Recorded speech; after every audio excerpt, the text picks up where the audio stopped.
आप सब कैसे हैं? पढ़ाई चल रही है ढंग से? तो आज हम लोग इतिहास जीएस में इतिहास में कुछ बातें करें। निम्न जातीय आंदोलन या दलित वर्ग संबंधी आंदोलन की बात चल रही थी। इस टॉपिक पर अधिक समय इसलिए दिया जा रहा है क्योंकि यहाँ से प्रश्न लगातार बनते हैं। आप पेपर उठा के देख रहे होंगे तो बीच बीच में प्रश्न इनके मिलते होंगे। तो सामाजिक और धार्मिक आंदोलन और निम्न जातीय या दलित वर्गीय सुधार संबंधी आंदोलनों या इनके व्यक्तित्वों से प्रश्न बार बार पूछे जाते हैं, तो इसीलिए हम लोग इस पर अधिक बल दे रहे हैं। अब दो तीन नाम दलित या निम्न जातीय आंदोलन से संबंधित और बहुत ही महत्वपूर्ण है। उसमें आपके वी.आर. शिंदे, डॉक्टर अंबेडकर, भीमराव अंबेडकर, बाबा साहब भीमराव अंबेडकर और महात्मा गांधी के नाम हैं। शिंदे कर्नाटक के जन्म उनका कर्नाटक में हुआ था, लेकिन महाराष्ट्र इनकी कर्मस्थली बनी। इन्होंने फर्गूसन कॉलेज से शिक्षा प्राप्त की, BA-LLB फर्गूसन कॉलेज से किया और उसके बाद ये दलितों के उत्थान से जुड़ गए।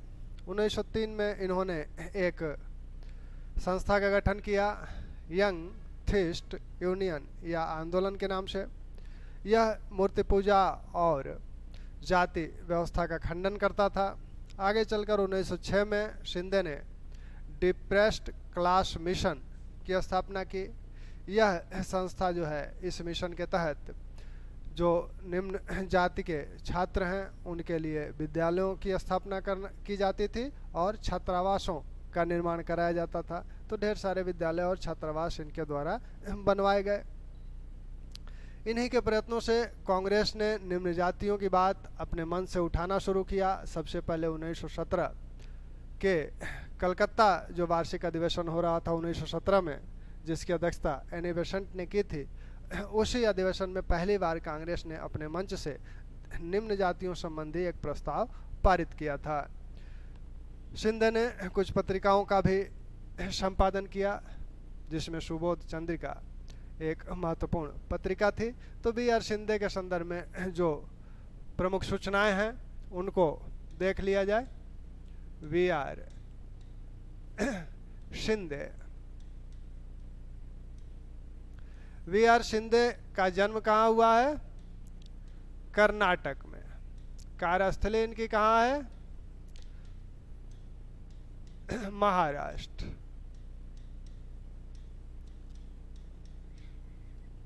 फर्गूसन कॉलेज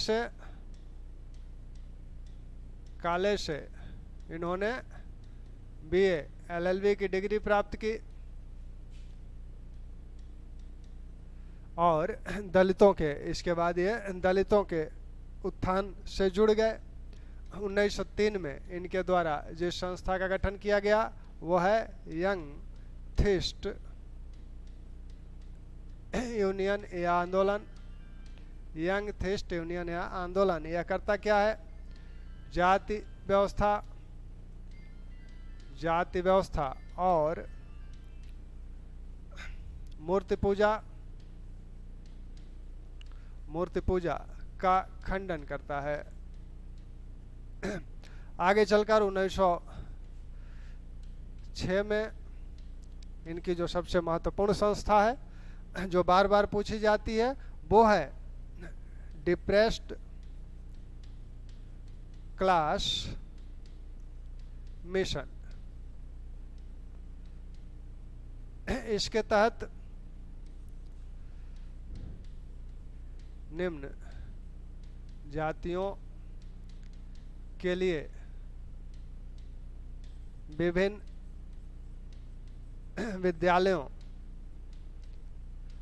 विद्यालयों और छात्रावासों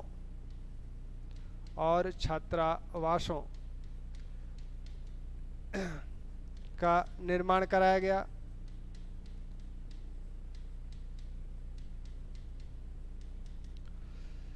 इन्हीं के प्रयत्नों से 1917 में इन्हीं के प्रयत्नों से से कांग्रेस ने अपने कलकत्ता अधिवेशन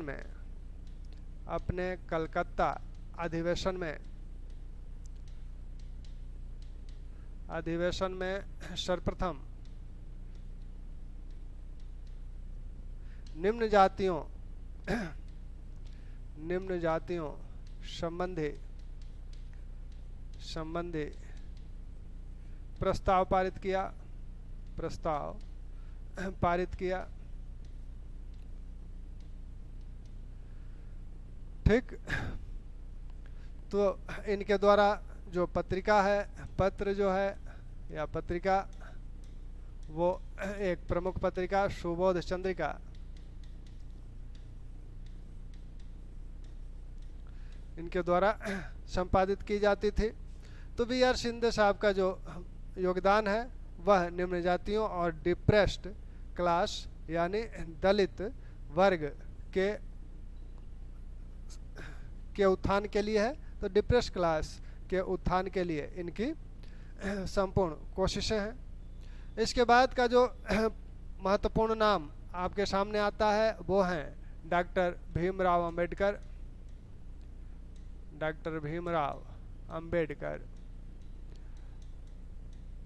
अंबेडकर का जन्म 1891 में हुआ था, मृत्यु 1956 में हुई। जन्म इनका महू में हुआ था। यह उस समय मध्य प्रांत में हुआ करता था, आज के मध्य प्रदेश, आज का मध्य प्रदेश है। इनकी जो शिक्षा दीक्षा हुई वह दलित वर्ग के हैं। जाति इनकी महार है, तो महार जाति, तो इसलिए इस निम्न जातियों को यह अछूत जाति मानी जाती है। तो इन्हें शिक्षा का अधिकार नहीं था। ये विद्यालय में जाकर सामान्य वर्ग के बच्चों के साथ, ब्राह्मण वर्ग के बच्चों के साथ ये शिक्षा नहीं ग्रहण कर सकते थे। तो अपने बाल्यकाल में प्राथमिक पाठशाला में ही इन्होंने दलितों के जो अधिकार, शिक्षा या अन्य सामाजिक अधिकार या धार्मिक अधिकार नहीं थे, उसका साक्षात्कार इन्हें अपने बचपन में ही हो गया था। तो दलितों के प्रति जो भी अत्याचार किए जा रहे थे, उस चीज़ को इन्होंने बड़े ही गहरे ढंग से अनुभव किया था। बाद में गायकवाड़ के महाराजा शायक जी गायकवाड़ ने इन्हें आर्थिक सहायता उपलब्ध कराई और शायक जी गायकवाड़ ने शिंदे को भी आर्थिक सहायता उपलब्ध कराई थी।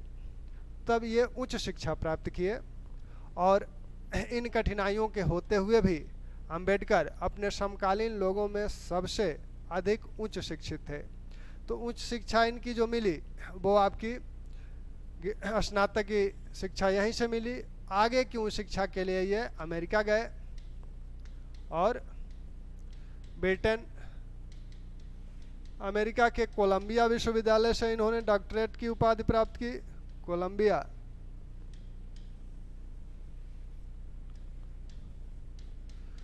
कोलंबिया विश्वविद्यालय से इन्होंने डॉक्टरेट की उपाधि प्राप्त की और ब्रिटेन में London school of economics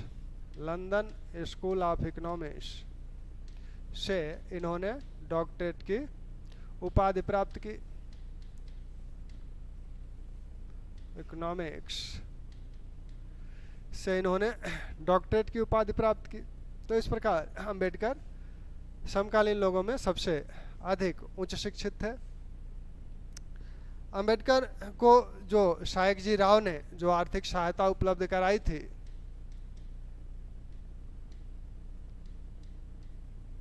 Gaekwad के महाराजा हैं बड़ौदा के गायकवाड़, शायक जी राव गायकवाड़, ये लोग कहाँ शासन करते थे?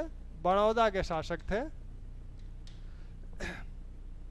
तो इनके द्वारा इन्हें सहायता उपलब्ध कराई गई थी और ये सहायता इस शर्त पे उपलब्ध कराई गई थी कि आप शिक्षा प्राप्त करने के पश्चात हमारी रियासत में आकर कार्य करेंगे।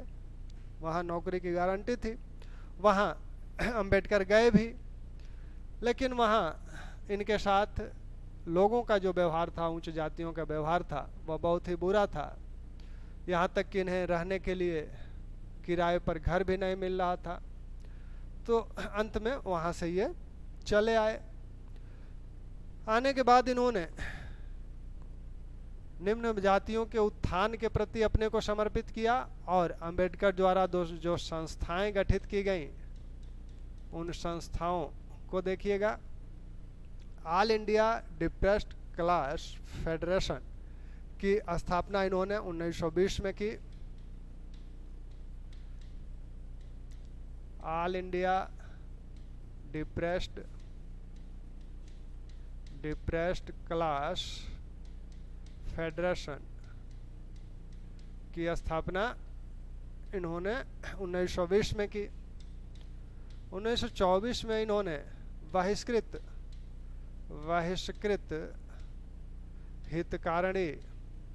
हितकारिणी सभा का गठन किया। 1942 में इनकी जो संस्था है वो आपकी अखिल भारतीय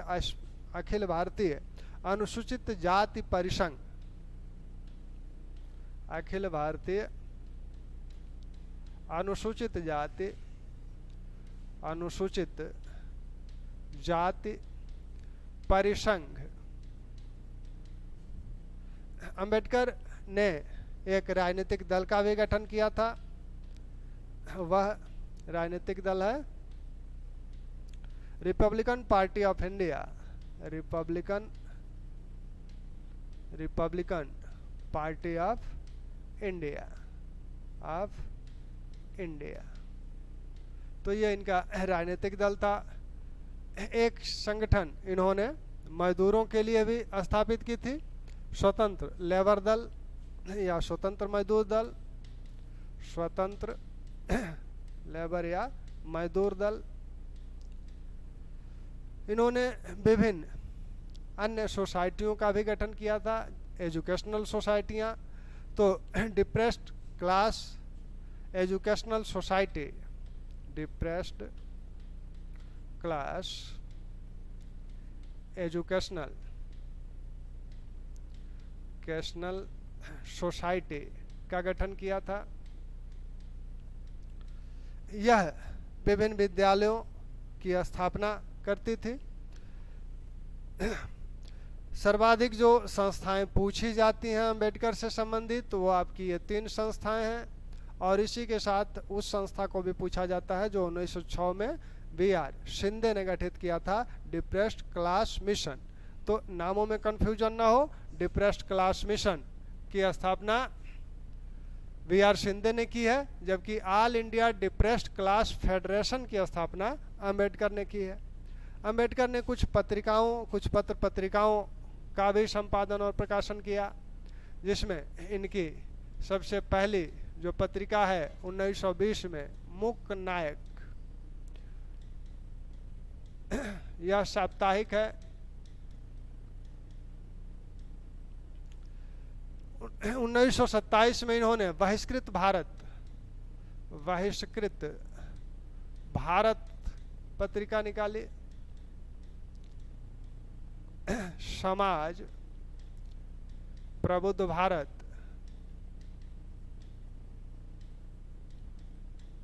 तो ये पत्रिकाएं अंबेडकर की महत्वपूर्ण है।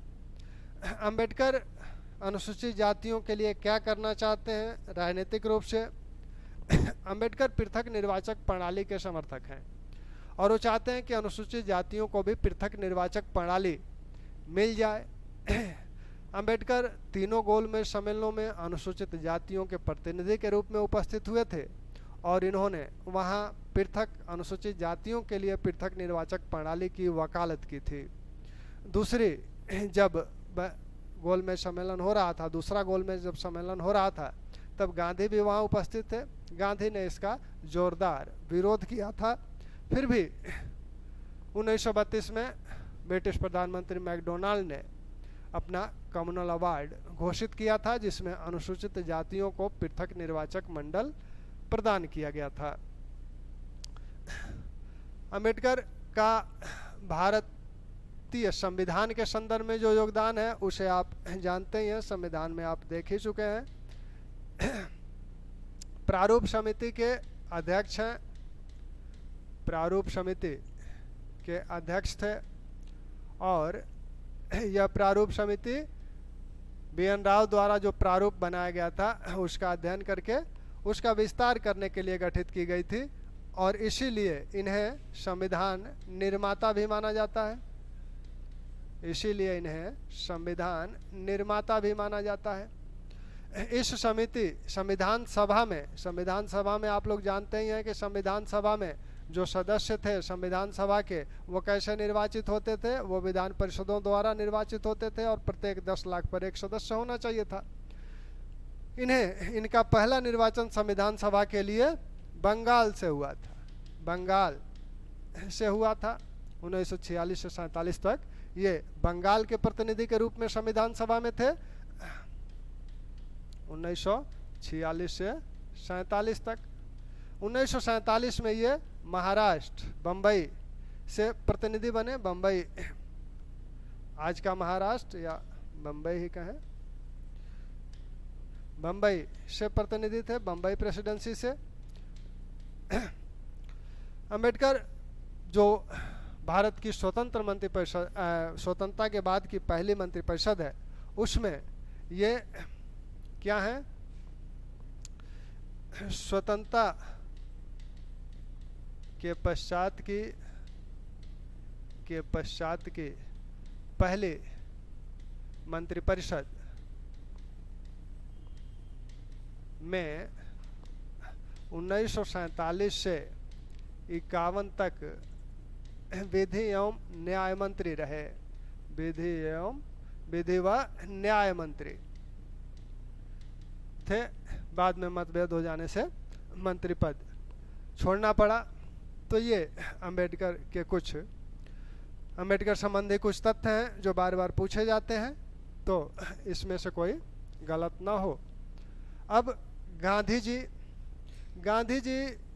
का अनुसूचित जातियों या निम्न जातियों संबंधी जो योगदान है, वह हालांकि 1930 के दशक में बहुत तीव्र हो जाता है। हालांकि उसके पहले भी वो इन जातियों के प्रति उदार रुख रखते थे। जब द्वितीय गोलमेज सम्मेलन में गांधी जी भाग लिए थे, तब अंबेडकर से गांधी जी की वार्ता हुई थी। गांधी जी ने कहा कि आपको क्यों लगता है कि हम अनुसूचित जातियों के खैरख्वाह नहीं हैं? तो अंबेडकर ने कहा था कि अगर आप खैरख्वाह होते तो जो आपने कहा था कि कांग्रेस की सदस्यता के लिए खादी पहनना आवश्यक है, उसकी जगह आप ये कहे होते कि कांग्रेस की सदस्यता के लिए छुआछूत का त्याग करना आवश्यक है, या किसी अछूत के साथ सप्ताह में 1 दिन भोजन करना आवश्यक है। इस प्रकार की शर्तें आप लगाए होते तो अंबेडकर गांधी जी के विचारों के विरोधी थे, विशेषकर उस विचार के जिसमें गांधी जी वर्ण व्यवस्था का समर्थन करते थे। अंबेडकर का मानना था कि जो छुआछूत है, अस्पृश्यता है, वह भारतीय जाति व्यवस्था की ही उपज है। लेकिन गांधी जी ऐसा नहीं मानते थे। वो मानते थे कि हो सकता है कि जाति व्यवस्था की अपनी खामियां हों, लेकिन यह छुआछूत जाति व्यवस्था की खामी नहीं है। भारतीय जो धर्म है, प्राचीन जो धार्मिक ग्रंथ हैं, उसमें कहीं भी छुआछूत की बात नहीं की गई है। ये बाद की चीज़ें हैं। तो इन्हीं बातों को लेकर गांधी जी और अंबेडकर में मतभेद था। गांधी जी ने पृथक निर्वाचक मंडल का विरोध किया, और उसी समय द्वितीय गोलमेज सम्मेलन के ही समय उन्होंने कहा था कि अगर यह लागू होगा तो इसके लिए हम अपनी जान भी कुर्बान कर देंगे, इसे रोकने के लिए हम अपनी जान का दांव भी लगा देंगे। जब 1932 में मैकडोनाल्ड ने सितंबर 1932 में ब्रिटिश प्रधानमंत्री मैकडोनाल्ड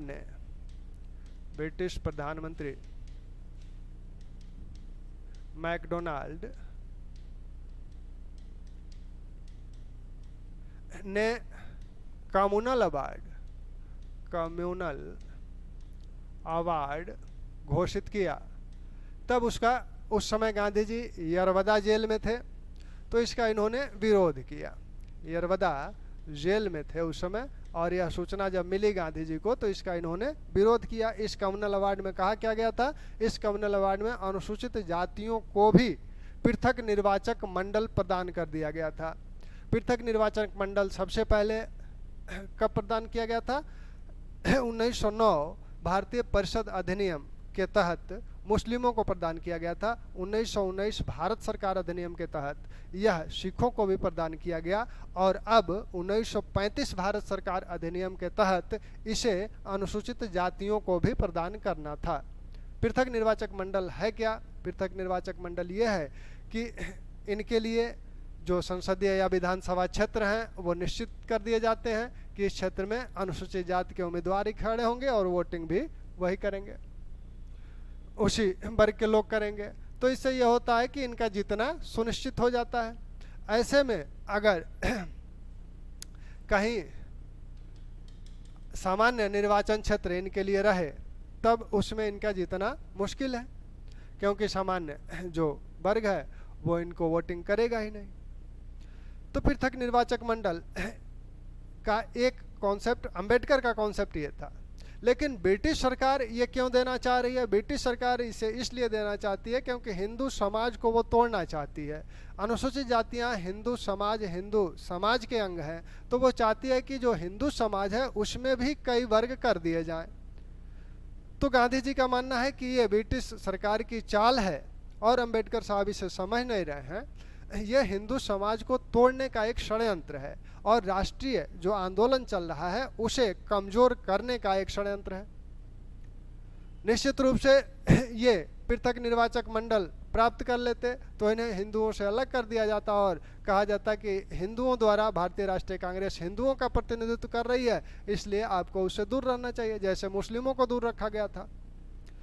दूसरी बात, गांधी जी ये कहते हैं कि पृथक निर्वाचक मंडल से अछूत तो हमेशा के लिए अछूत हो जाएगा, क्योंकि यह जो पृथक निर्वाचक मंडल है यह स्वयं में ही पृथक है। पृथक निर्वाचन मंडल यह तो स्वयं ही पृथक शब्द अपने साथ लिए हुए है, तो वो अछूत तो सदैव के लिए अछूत का अछूत ही रह जाएगा। ये तो और अछूत बन जाएगा अगर ये पृथक निर्वाचक मंडल में शामिल हो गया। तो ये एक साथ राजनीतिक साझा जीवन जीने के लिए, राजनीतिक जो साझा जीवन होगा इनका आगे जो मिलना है, तो उसमें क्या होगा कि ये शुरू से ही अलग थलग पड़ जाएगा। तो एक जो समरसता की बात, इन बुराइयों को दूर करने की बात जो की जा रही है वह तो वैसे की वैसे रह जाएगी, धरी की धरी रह जाएगी। तो इसलिए गांधी जी इसका विरोध कर रहे हैं। जब कम्युनल अवार्ड घोषित हुआ तब गांधी जी अरवदा जेल में थे, वहीं उन्होंने 20 सितंबर 1932 को आमरण अनशन शुरू किया कि हम ये नहीं होने देंगे, भले हमारी जान चली जाए। इस आमरण अनशन का जब इन्होंने शुरू किया तो गांधी जी जब आमरण अनशन करते थे तो आमरण अनशन करते थे वो। अब सभी नेता सक्रिय हुए, अंबेडकर साहब हों या मदन मोहन मालवीय हों या शपरू हों, ये सभी लोग सक्रिय हुए। तब बातचीत होनी शुरू हुई अंबेडकर के साथ। तब 26 सितंबर 1932 को एक समझौता हुआ जिसे पूना समझौता के नाम से जाना जाता है, और यह पूना समझौता हुआ जिसमें यह कहा गया कि अंबेडकर ने कहा कि हम अनुसूचित जातियों के लिए पृथक निर्वाचक मंडल की मांग त्याग देंगे। इसके एवज में यह कहा गया कि आपको पृथक निर्वाचक मंडल में विधानसभा, कुल विधानसभा सीटों का कितनी सीटें मिली हैं, 71 सीटें आपको मिली हैं, और हम इसके बदले में आपको 148 सीट देने का वादा करते हैं कि 148 सीट पर अनुसूचित जनजाति के लोग ही लड़ेंगे। पहले आपको 71 सीटें ही मिलनी थी, अब आपको 148 सीटें मिलेंगी, आप इसको छोड़ दीजिए। अंबेडकर तैयार हो गए। 71 सीटों की जगह कितनी सीटें मिल गई, 148 सीटें मिल गई। और केंद्रीय विधानसभा में जितनी सीटें थी उसका 18, उस सीटों में 18% की वृद्धि कर दी गई। तो इस शर्त पे ये पूना समझौता हुआ। पूना समझौता के समय पंडित नेहरू ने, जब गांधी जी आमरण अनशन कर रहे थे, तभी पंडित नेहरू ने कहा था कि ऐसे पवित्र कार्य वृद्ध महिलाओं के लिए छोड़ देने चाहिए। लेकिन अंबेडकर ने गांधी जी का समर्थन किया था और उन्होंने कहा था कि आपके इस पवित्र कार्य से हमारे हृदय बहुत ही व्यथित हैं और ये सदैव आपका अनुकरण करेंगे। तो टैगोर ने गांधी जी को पत्र लिखकर यह बात कही थी और आमरण अनशन तोड़वाने भी आए थे। तो सप्रू, मालवीय, टैगोर, इन लोगों के प्रयत्नों से, सक्रिय प्रयत्न से यह समझौता हो सका। बाद में मालवीय के नेतृत्व में बम्बई में हिंदुओं का एक सम्मेलन हुआ। इसी बीच उसमें कहा गया कि जो कुआं, सड़क, तालाब आदि जिन पर अनुसूचित जातियों का जाना वर्जित था, जो सार्वजनिक कुआं, तालाब, सड़कें थीं, तो कुछ ऐसी भी थीं जिन पर अनुसूचित जातियों को उस कुआं से पानी भरना वर्जित था। तो इन सबको, सभी के लिए, अनुसूचित जातियों के लिए जो जातियां थीं, निम्न जातियां, उनके लिए खोल दिया गया। तो गांधी जी का आमरण अनशन का तत्काल प्रभाव ये हुआ। गांधी जी अब 1932 के बाद वह, यानी इस समय से वह अनुसूचित जातियों के प्रति अब बहुत ही गंभीर हो गए। अब वो कह रहे हैं कि सबसे पहला काम यह है छुआछूत को समाप्त करना।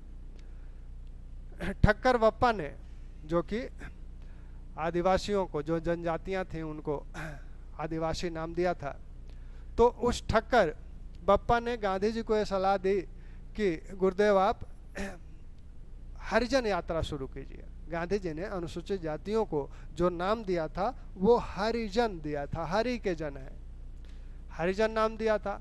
तो ठक्कर बप्पा के सलाह पर गांधी जी ने 9 सितंबर 1933 को हरिजन यात्रा शुरू की। 9 सितंबर 1933 को हरिजन यात्रा शुरू की और यह यात्रा चली आपकी 9 सितंबर नहीं, 7 सितंबर को 7 सितंबर 1933 से गांधी जी ने हरिजन यात्रा शुरू की और यह यात्रा चली 29 जुलाई 1934 तक, यानी लगभग 10 महीने तक की इनकी हरिजन यात्रा रही। लगभग 20,000 मील की गांधी जी ने यात्रा की। जहां ट्रेन मिला वहां ट्रेन से, जहां बैलगाड़ी मिली वहां बैलगाड़ी से, नहीं तो पैदल ही। यानी इस यात्रा का मूल मकसद था अनुसूचित जातियों यानी इस छुआछूत प्रथा के विरोध में जनमत तैयार करना, लोगों का हृदय परिवर्तन करना, जो पुरान पंथी हैं उनके हृदय को परिवर्तित करना और हिंदू समाज को बंटने से रोकना। इस यात्रा के दौरान गांधी जी ने 2 बार अनशन भी किया था। इसी समय जब 8 मई को वो अनशन कर रहे थे, तभी कस्तूरबा गांधी ने भी इसे अच्छा नहीं माना था और मीराबेन ने पत्र लेकर गांधी जी को बताया था कि बहुत ही दुखी हैं कि आप बार बार ये जो अनशन करते रहते हैं, जब किसी की नहीं मान रहे हैं तो मेरी भी नहीं मानेंगे। तब उसी समय गांधी जी ने कस्तूरबा को, मीराबेन को जवाब दिया था और उसमें कहा था कि बा से कहना उनका प्रेम हमारे लिए अतुलनीय है, अमूल्य है। तो ये आपके गांधी जी के। अब गांधी जी ने एक संस्था का भी गठन किया था 1932 में। जब ये सब हो रहा था तब गांधी जी ने एक संस्था का गठन किया था, अखिल भारतीय अस्पृश्यता निवारण संघ। अखिल भारतीय अस्पृश्यता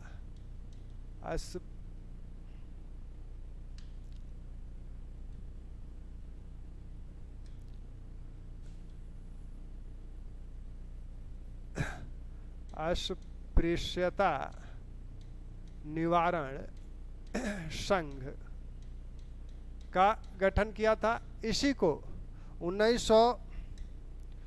का नाम बदलकर 1933 में हरिजन सेवक संघ कर दिया गया। हरिजन सेवक संघ कर दिया गया था। यानी 1932 में अखिल भारतीय अस्पृश्यता निवारण संघ का गठन किया गया और 1933 में इसे हरिजन सेवक संघ के नाम से जाना गया। 1932 में ही गांधी जी ने हरिजन नामक पत्र निकाला। यह पत्र अंग्रेजी, हिंदी, गुजराती 3 भाषाओं में प्रकाशित होता था। इसमें अनुसूचित जातियों संबंधी जो मुद्दे थे उनका जिक्र होता ही था।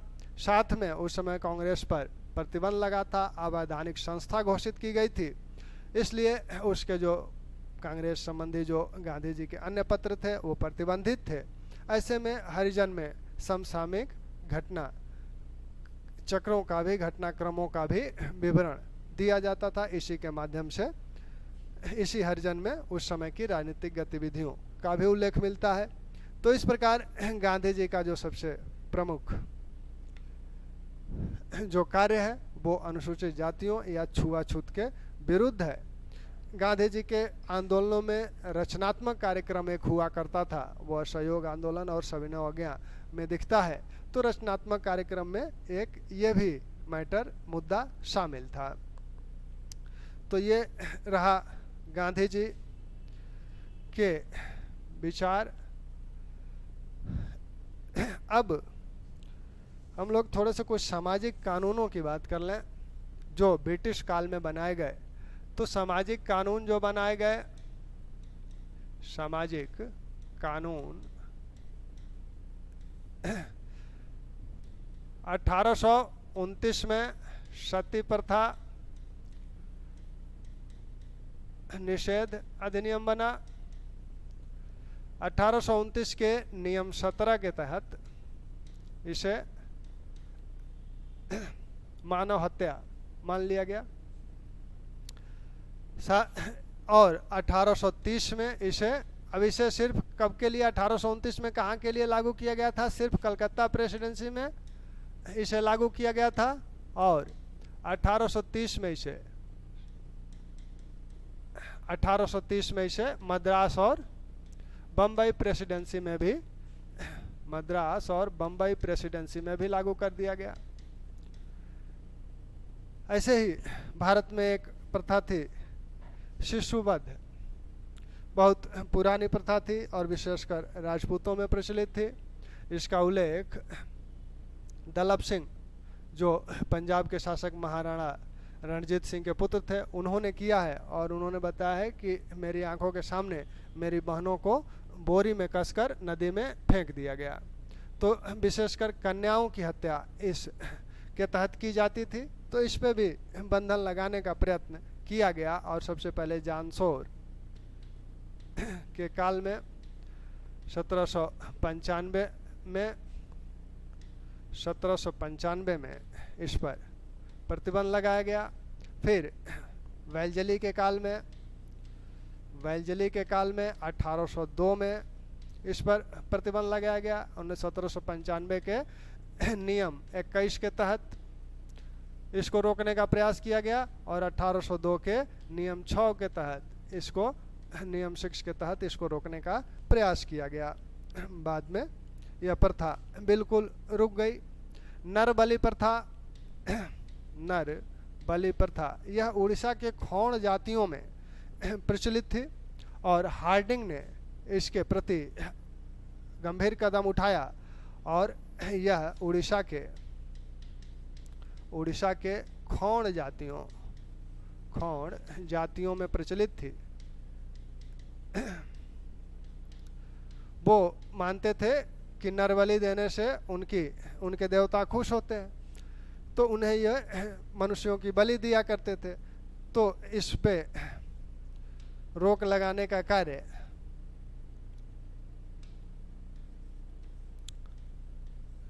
कार्य किया हार्डिंग ने इसे 1844-45 में 1844 में तो आए ही, 44 में तो आए ही, तो 44-45 में ही इसको रोकने का भी कार्य किया। इसको रोकने के लिए, खोण जातियों पर नियंत्रण स्थापित करने के लिए उन्होंने कैंपबेल को भेजा था। तो कैंपबेल के नेतृत्व में इस नरबलि प्रथा को समाप्त किया गया। इसी प्रकार जो दास प्रथा है, तो दास प्रथा प्रारंभ से ही भारत में पहले से ही प्रचलित है। दास प्रथा का जिक्र मनु भी करते हैं, नारद भी करते हैं, गुप्त काल में भी रहा, मौर्य काल में भी रहा। मौर्य काल में सबसे पहले दासों को उत्पादन कार्यों में लगाया गया। उत्पादन कार्यों यानी इनको कृषि में लगाया गया। इसके पहले ये सिर्फ घरेलू निकृष्ट कार्यों को करते थे। तो दासों के अनेक प्रकार बताए गए। अकबर ने दास प्रथा को समाप्त करने का प्रयास किया था 1562 में। इसके पहले फिरोज तुगलक दास व्यापार को प्रतिबंधित किया था। दास व्यापार को प्रतिबंधित किया था मध्यकाल में किसने? फिरोज ने। और अकबर ने आकर इस दास प्रथा को ही समाप्त कर दिया। आधुनिक काल में लेकिन फिर भी ये चलती रही। आधुनिक काल में इस दास प्रथा पर सबसे पहले प्रहार किया कार्नवालिस ने। कार्नवालिस ने दास प्रथा पर प्रहार किया और 1789 में इसने दास व्यापार पर प्रतिबंध लगा दिया। दास व्यापार पर प्रतिबंध लगा दिया। जब 1833 अधिनियम में इसकी समाप्ति का जिक्र आया, तब आगे चलकर एलन बरो ने 1843 में नियम 5 के तहत दास प्रथा को प्रतिबंधित कर दिया। दास प्रथा को प्रतिबंधित कर दिया। ठीक, तो ये आपका दास प्रथा संबंधी जो उल्लेख है, अकबर ने इन्हें पूरी तरह से समाप्त किया था, घोषित किया था। हालांकि उसके पहले दास व्यापार को प्रतिबंधित फिरोज तुगलक किया था। दासों का यह स्वयं भी एक बड़ी फौज दासों की रखा था। कार्नवालिस ने दास व्यापार को नियंत्रित करने का प्रयास किया 1789 में, और अंततः दास व्यापार को पूरी तरह से समाप्त कर दिया गया 1833 के नियम 5 के तहत। 1843 के नियम 5 के तहत 1833 चार्टर एक्ट में इसका उल्लेख था, उसका अनुपालन करना था। अब सामाजिक समस्याओं में 2-3 समस्याएं और हैं। वो आपकी बाल विवाह संबंधी समस्या है और विधवा विवाह संबंधी। बाल विवाह संबंधी जो कानून बने, सबसे पहला अधिनियम बना 1872 में, नेटिव मैरिज एक्ट या civil marriage act. Keshav Chandra Sen के प्रयत्नों से यह अधिनियम पारित हुआ, जिसमें बाल विवाह को रोकना था, यानी न्यूनतम आयु निर्धारित करनी थी बालक और बालिका की। तो बालिका की न्यूनतम आयु इसमें 14 वर्ष निर्धारित की गई। उसके बाद 1892 में जो एक्ट बना बाल विवाह को प्रतिबंधित करने के लिए, तो उस सम्मति आयु अधिनियम जिसे बोला जाता है, तो इस सम्मति आयु अधिनियम में जो, क्योंकि यह जो 1872 वाला एक्ट बना था इसका पालन नहीं हो रहा था, तो यह हुआ कि थोड़ा सा और उम्र कम कर दी जाए। तो इस सम्मति आयु अधिनियम में 12 वर्ष बालिकाओं की उम्र निर्धारित की गई। फिर अंततः 1829 में शारदा अधिनियम आया और उसके तहत बाल विवाह को प्रतिबंधित किया गया, और उसमें कहा गया कि बालिका की उम्र 14 वर्ष और बालक की उम्र 18 वर्ष न्यूनतम होनी चाहिए। फिर आपका जो हिंदू विवाह अधिनियम 1955 है उसमें, और फिर आपके बाल विवाह प्रतिषेध अधिनियम 2006 में जो बना, 2007 से लागू हुआ, उसमें भी बाल विवाह को रोकने संबंधी प्रावधान किए गए। विधवा विवाह संबंधी जो अधिनियम बने वो आपको 1856 में आपने देखा ईश्वर चंद्र विद्यासागर के प्रयत्नों से यह अधिनियम बना, और फिर इसे विधवा विवाह को 1856 में वर्जित कर दिया गया था। वर्जित कर विधवा विवाह को अनुमति दी गई 1872 में। एक अधिनियम 1856 में, 1872 में एक अधिनियम और बना था, ब्रह्म विवाह अधिनियम। इस ब्रह्म विवाह अधिनियम में अंतर्जातीय विवाह को अनुमति दी गई थी। ठीक, और उत्तराधिकार संबंधी भी एक कानून बना था 1850 में, डलहौजी के समय। उत्तराधिकार कि जो लोग अगर धर्म परिवर्तन करना चाहते हैं तो उनकी जो पैतृक संपत्ति है उस पर कोई प्रभाव नहीं पड़ेगा, यानी पैतृक संपत्ति पर उनका अधिकार बना रहेगा। हिंदू धर्म में क्या था कि अगर आप धर्म परिवर्तन करते हैं तो पैतृक संपत्ति से आप वंचित हो जाएंगे। तो इस 1850 के अधिनियम के तहत इस जो संपत्ति से वंचित हो जाते थे इसको रोकने का प्रयास किया गया। तो इनको अगले लेक्चर में लिखा देंगे और फिर जो है हम लोग राष्ट्रीय आंदोलन की तरफ चलेंगे। धन्यवाद।